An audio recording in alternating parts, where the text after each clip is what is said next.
At the age of 35, Clare Luffman's life could not have been more perfect. Loving husband, beautiful Raleigh home, and her first baby, Dylan.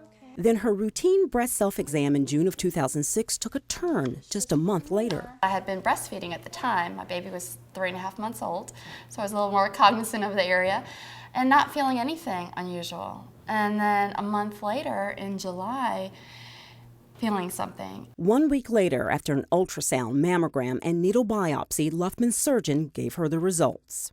It is breast cancer.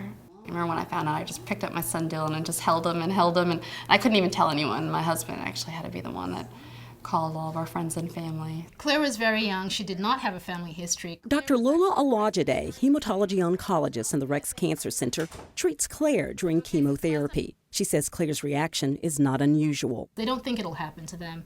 It's never happened to someone in their family or their friends, and so they're shocked by the diagnosis. I couldn't get my hands around, well, what type of cancer do you die from, and what type of cancer do you live from? The next common question is, well, what are the treatments like? What am I going to go through?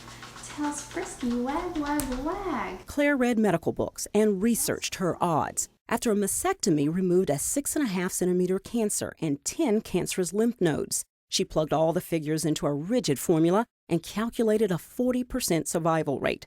Just 40%. So my husband said, okay, close up that book and let's not look at those stats anymore. While learning to be a mom and coping with her cancer diagnosis, Claire tackled chemotherapy and radiation with a positive attitude and her treatment team at Rex. Jean Poole's my nurse navigator, and she's just absolutely incredible.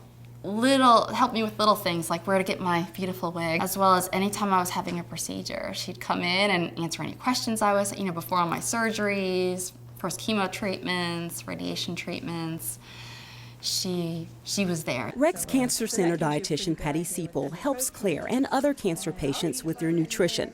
Claire continues to look on the bright side, although she admits a few down moments. When those thoughts came across my movie screen, I could have either, pulled up a chair and got popcorn and just really focused on that vision, or I can say, no, and I say out loud, I'm getting healthier and healthier every day in every way. What I was hoping for was them to be able to say, be able to do a test and say, you are free of cancer, you beat it.